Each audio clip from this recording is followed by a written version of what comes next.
So is it time to look at Hindu extremism as a potential security threat? Let's get straight into the debate. I want to go first to Maharashtra, where we're joined from Mumbai by the head of the anti-terror squad, Mr. K.P. Raghuvanshi. Mr. Raghuvanshi, the ATS argued in 2008 that this group called the Sanatan Sanstha should be banned.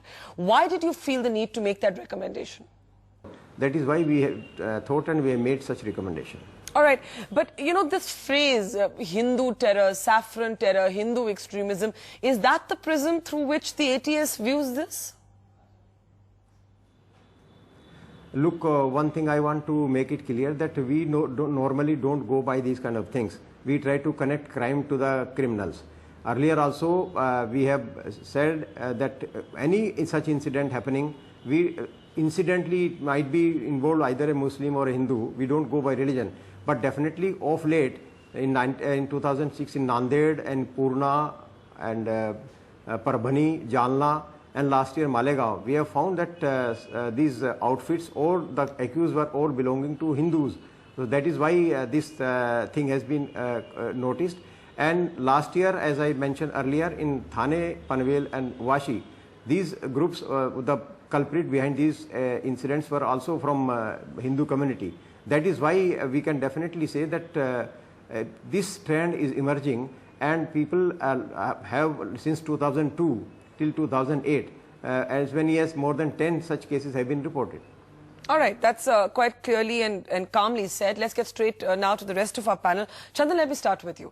Through the election campaign, when the Sadhvi was arrested, we heard what L.K. Advani was saying there.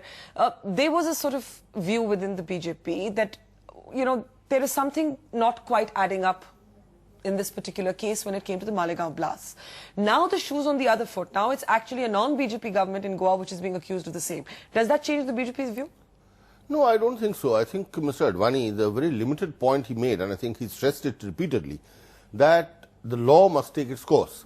As far as any violent activity is concerned, anything that Mr. Raghuvanshi rightly said, any criminal activity, the law must take its course. And if somebody is found guilty, the person must be prosecuted and whatever punishment is to be given must be given. Mr. Advani's point at that stage was only the affidavit by Sadhvi Pragya talking about the kind of torture and harassment she had faced, and Mr. Advani said that, you know, this is not proper. You should, the law should take its course, but doesn't mean that this torture should be allowed.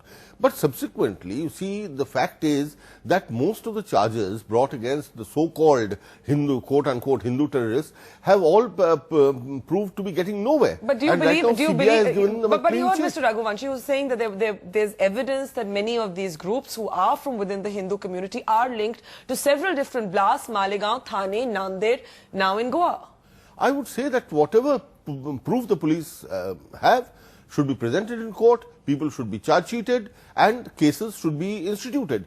But you can't keep on accusing and, you know, leveling charges without proving them. So please go to court, prove, and if a person is found guilty, and I want to stress very clearly that, you see, there is no scope for violence in a democracy.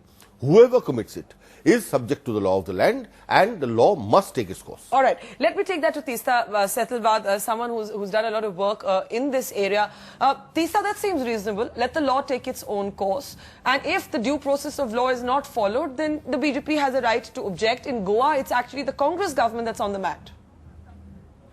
See, actually, I don't want to get into this BJP versus Congress debate, because I think all political parties make a compromise when it comes to the rule of law issues.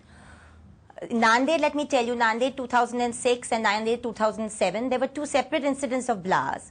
The ATS Maharashtra, in fact, did a fairly good job of charge sheeting the cases. It was the CBI under the UPA government that watered down the charge sheet.